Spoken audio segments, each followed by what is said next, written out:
Hey, you guys. I thought I'd hop on real quick and I'm kind of doing an impromptu live today. I didn't announce it or make any sort of big promotions around it. But I wanted to come on and I wanted to talk about this topic because it's something that's kind of been percolating in my mind for a little bit. And I wanted to share it with you guys. So if you're here and you're joining me, say hi. If you're watching the replay, say hi as well. And I'm just going to dig right into it. So, I want to talk today about how I got my first round of clients and why it's no different today in what I do than what I did 5 years ago. Despite how much the market has changed, despite how much I've changed as a business owner, despite how much my business has evolved and my business has changed. And so, I think this is a relevant topic because I have quite a bit of clients that actually come to me that are like, this is the big mystery, this is the big puzzle, this is what everybody wants to know. How do I get clients? How do I make money? How do I attract clients, right? And I think it'll be helpful for you guys to hear this because I want you to see that getting clients is not hard. It's not rocket science. And it really just boils down to a few key things, which I want to share with you today in this live stream. So, again, if you guys are watching the replay, I know it's kind of, hi, Linda, how are you? Say hi and let me know where you're joining me from. So, um, let's just dig right into it because, like I said, it's kind of impromptu and I just kind of want to give you guys the goods. So, let me share a quick little story about how I actually got my first round of clients. And when I actually graduated in January, it's going to be 5 years exactly since I started my coaching business. I launched my coaching business on January 13th, like made it official where I set up the Facebook page and I launched my website and I did all the like fun launchy things on January 13th. It was my 30th birthday on January 13th, and I had just wrapped up my coach training. And so I remember that month was a huge month for me. You're in Denver. I don't know about you, but it is freezing here. And we had like so much snow, Linda. I don't know what the weather is like where you're at, but it's cold here. But so back to my story. So it was January 13th. It was my 30th birthday. And I officially like made my business public and official. I let all the world know that I'm a coach, I'm certified, and this is what I do, and this is my business. And so that month, I remember I had this really like scary opportunity. I got my coach certification the very beginning of January. It was like in the second week, I finished up the program. And I had already committed to a speaking engagement for that very last week in January. And it was a scary decision. It was an opportunity that came to me and it came at an investment. So I had to invest about $300 to actually speak on a stage, and it was only for 45 minutes. But here I was, this new coach, this new business owner, and I knew fundamentally that I had to get visible. I had to put my business out there. I had to get in front of people who needed what I had to offer. And so I did the speaking thing. I learned all of the things that I needed to learn in terms of how to speak, how to present on a stage. And I spoke on a topic that I was not only really super passionate about, but one that I know that people needed to hear about. And the topic was on your inner critic. And I remember it so vividly. I actually have, like I did these cute little, I can't find it now, but I did these cute little flyers to go and distribute to the entire audience. And I remember it was like a huge deal for me. And so, my camera's all kind of blurry there. So, it came at an investment. I had made $0 in my business at that time. I was brand new. And that was like it was like a big investment because I'm like, well, I don't know if I'm going to get any clients. I don't know if I'm going to make any money back from this. I don't know what it's going to do, but I decided to do it anyway. So I took that leap and I decided to do it. And then the events that happened after that was actually the thing that validated for me that there was such a need for what I had to offer. There was such a need for this. So just a little bit of a backstory. When I launched my business 5 years ago, I was not doing business coaching. I started out as just a life coach. I just graduated and I had all these new tools and all these wow, amazing insights that I wanted to share with the world. And so I hadn't fully pivoted and realized that I wanted to do business coaching yet. So, but I did know that the topic I was going to speak about was something that was so relevant to humans, regardless if you're in business or wherever you are in your life and in your journey. And so I decided on a topic, again, that I felt so strongly about and that I know that my audience and that people needed to hear. And again, that topic was on silencing your inner critic, that negative inner voice, right? And that is just all the coaching. Like if you're a coach, like that's like the thing that you're just itching to change the world with when you get this level of awareness and you just want to share it with everyone. So long story short, that January, I did the speaking. I said, I invested $300 and it was only 45 minutes and it went so fast. I remember rehearsing and practicing and getting all my bullet points down. And before you know it, it was done. But it was such a transformative 45 minutes for me because I stood in front of that room and the room was packed. There was about 40 people there. And for me, first time, that was a huge deal, right? And everybody in that room was so connected to me, so connected to this topic. And you just felt that energy. So at the end of the talk, I'm gonna like not toot my own horn on how great it went, because if I do say so myself, it went great. But at the end of the talk, I presented an opportunity for people to actually sign up for a free call to work with me. Very typical when you're doing speaking. And I can't tell you how many people went to the back of the room, filled out the information, and booked in calls with me. And so I spent the next few weeks just sort of having sales calls, just getting, reconnecting with the people who were there in the room and really just kind of figuring out where they are and what kind of support that I can offer them as a coach. Now, remember, I was a brand spanking new coach. All of the fears were running through my body because it's can I really coach? Can I really help them? Can I really charge for this? Are people every single block you can think of, I was experiencing, right? Because this was me putting myself out there bigger than I ever had before. But I did it anyway. Despite the fear, despite the, the self-doubt, despite the uncertainty of how it was going to go. I did it anyway. And that month, I actually landed my first 5 paying coaching clients, and I made my first $5,000 in my business. This was I hadn't even been in business. Hey, Gia, thanks for joining me. I hadn't even been in business for a full 30 days yet when this happened. So why am I sharing this with you guys? I'm not sharing this to toot my own horn or to toot my own horn or brag or anything like that. I'm sharing this because as a coach and as a business owner, I get those fears. I fully understand what it's like to have an opportunity in front of you and feel scared out of your freaking mind if you should. Great to see you too, Gia. Feeling scared out of your freaking mind if you can actually do this, if you can actually show up for this, if you can actually convert or sell, or if people will hire you, if you're good enough, and all the things, all of the imposter syndromes, right? Linda says, I dream of my first 5K. You can get it, Linda. We're going to get you there. And so I know that feeling is real.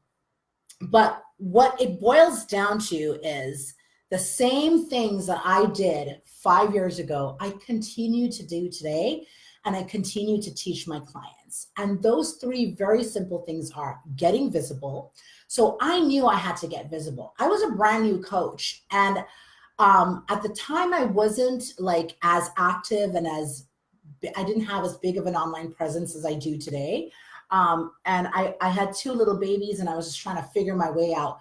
But I knew I had to get visible, and I knew I had to get visible in front of the right people. So the event that I actually did, it wasn't like my niche. It was like a wellness retreat kind of thing I did. But I knew the people there actually needed support with this, because I knew the topic that I was going to talk about was going to be something that was going to be impactful. Whether you're looking at wellness or health, or you're looking at, relationships, or you're looking at business, I knew the topic was going to be appropriate. So that was the other thing. I made sure that my content actually was aligned with the audience, right? Because it would have been pointless for me to go to a wellness retreat and start talking to them about like funnels and Facebook and like marketing stuff, right? It would have just been a complete disconnect. So I knew that, but the core here was that I knew I had to get visible. And so in business, that's the first thing. You've got to get visible. You've got to be willing to show up. You've got to be willing to put yourself out there. You've got to be willing to do the scary, right? And push past that, push past those fears. And I know this sounds very simplistic, you guys, but it literally is the game changer.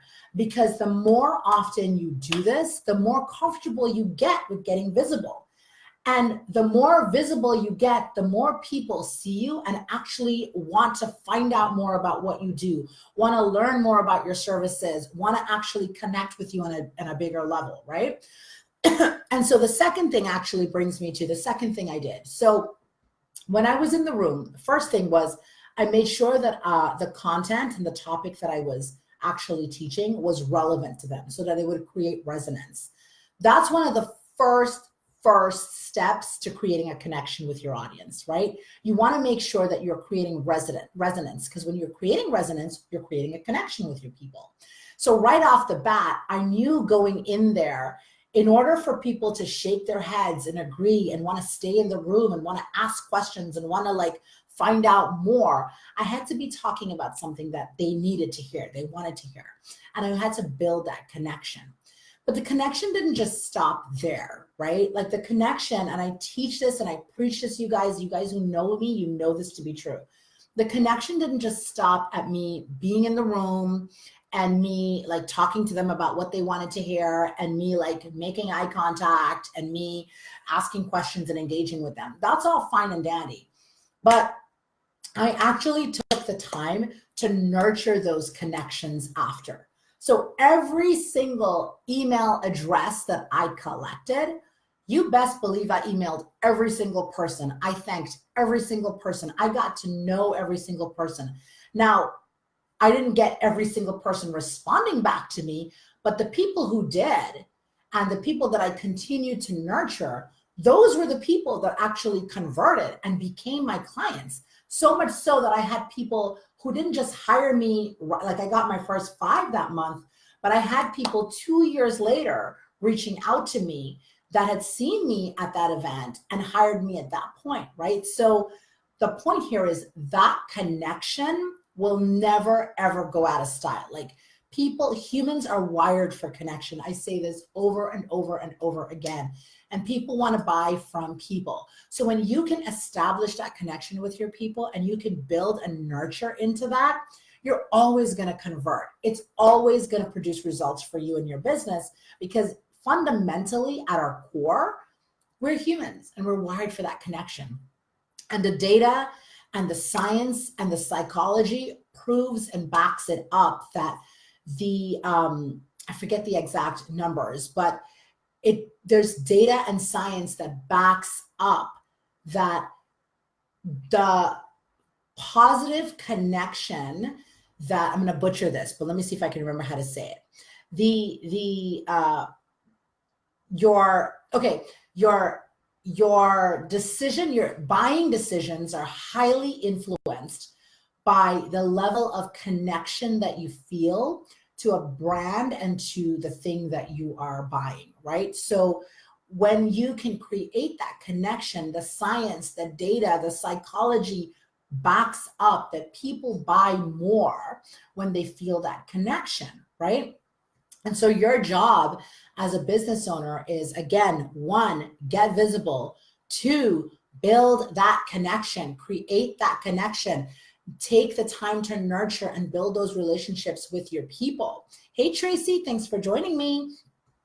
And then the third thing I did was I didn't just stop at the getting visible. We didn't just stop at like building those connections and nurturing those connections with those people, but I actually moved them through a sales process. Now, here is the part where most coaches and most people kind of like drop the ball, because they can do the visibility thing. They can do the connection thing, but the sales part is where most people drop the ball. Give me a 1 in the comments if you can relate to that. Like if you feel like the sales part is where you kind of drop the ball, or where you still feel like, I need work around that, right? And if that's the case, it's perfectly normal, because that is it's very common. And I just say that because sales is not something that you're born with, right? Like, so most people, there's a lot of people who would consider themselves natural connectors, right? And so they find it easy to build those relationships, to have those conversations. They find it genuine. They find it easy. When it comes to getting visible, once you have certain tools, once you're set up online, once you've got a content plan, once you're, getting the support around that, you can do that. Sales, however, seems to be the thing that I found so often that people second guess themselves on. In fact, I was having a coaching call with one of my clients just today, and she's like, what is it? Like, I just, every time I feel like I'm undervaluing, or I'm underpricing myself. And it is such a common thing that so many people struggle with. Linda says, yes, sales part is where I freeze up. Yeah, totally. This is where so many people kind of, exactly like you said, freeze up. But here's what I want you to know. For all of those of you who are watching this and you know that sales is a thing that you freeze up with, know that you're not born to sell, right? Like you might be an introvert or an extrovert, and those are certain personality traits, and you can connect with people. But sales is a learned skill set. So in business, there's skills and there's decisions to be made, right? And the skill set is the thing that you need to learn, right? The decision is, well, this is going on. I'm going off on a little bit of tangent here, but the decision is where, there's certain things that you need to make decisions on in your business. So for instance, getting visible, right? Getting visible and showing up online and creating your online presence, that's a decision as a business owner you need to make. The skill set is probably learning how to use certain social media tools, learning how to write content, learning how to speak on, stage, or doing things like that. Those are certain skill sets that you have to learn, right? And you have to take the time to learn. But what often happens is that people get so focused on learning the skills and never make the decisions, right? And so, or never commit to the decision. So that's a whole other topic for a whole other live stream. But what I want to say today to this particular one is that sales is something that you learn, right? So coming back to my story here, when I first started out and I got my first round of clients, I did not know, or I never really had any sort of formal sales skills. I come from a long line of entrepreneurs. I have a sales background in the sense that I worked in retail, I worked in corporate, I worked in the banking industry, but I never actually did like any sort of formal sales training on like how you need to like do the script, or what you need to say, or how you need to, I never did any of that. So needless to say, I didn't convert every single call, but I learned a whole lot from that process, right? And the calls that I did convert, they were just naturally the right fit. And I learned what I needed to learn along the way to increase my conversions. But my conversions weren't that bad to begin with, because I was doing the connection piece. And if you know me, you know I always say, when you connect, you convert, right? And so when you're taking the time to build that connection, and then you're moving them through a sales process where you're offering them something that they genuinely need, and you know you have the solution, and you know you can provide those results for them, the sales become the very organic natural next step for them, right? So those are the three things. I just kind of want to wrap it up. So those are the three things that when I got my first round of clients, it was about getting visible, right? It was about building those relationships and building those connections with those people and nurturing those connections and making sure that they felt seen, heard, and understood. Making sure that they felt like I wasn't just trying to sell to them, but I was genuinely there to support them, right?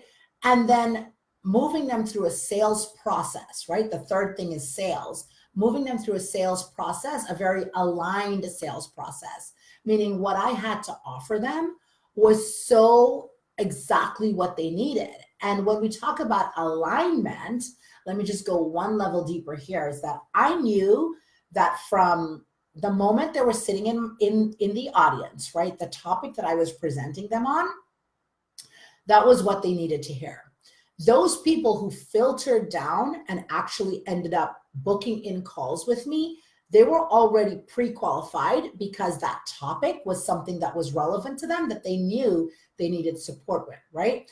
Then when they got on the phone with me and we did the connection building, we did all the things to build that know, like, and trust, then I presented them with an offer, which was my coaching package at that time, the offer that I had. When I presented them with that offer, that was such an aligned fit for what they needed, because I knew that from the beginning topic that I kind of started out with, right? We created that very aligned sales process, meaning I knew that the solution that I had was exactly what they needed. Like, they got all the way there because they needed something, and I met them there with exactly what they needed.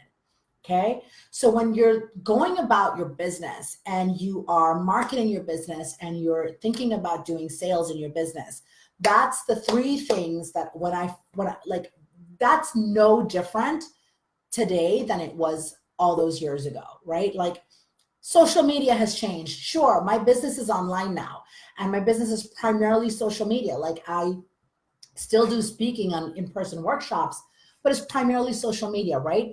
The marketing landscape has shifted so much from 5 years ago. But those three things has not changed.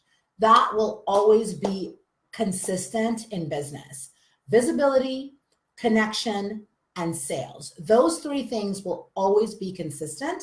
And as long as you are taking actions, making decisions, and being consistent with your visibility, with your connection, and with your sales process, you're always going to get results in your business. You're always going to be fun. Like, you're always going to be getting clients and generating leads and getting results in your business. So I wanted to come on and I wanted to share this with you guys, because I think that a lot of people think that, oh my God, this has changed and the algorithms have changed and this and this and this and all these things.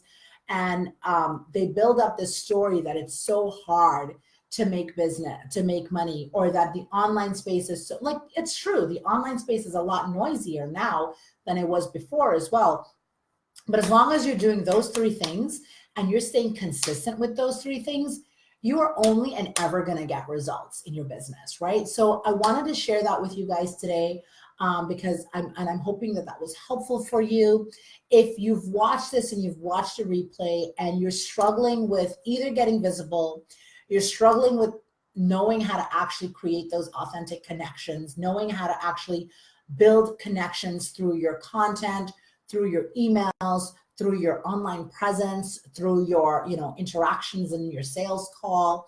And if you're struggling with sales, these are the three key things that I support my clients with. Well, some of the things that I support my clients with, but like I said, it boils down to those three things. So if you know those are the three areas that you are struggling with, I would love to chat with you. I'm going to put my link for my discovery calls.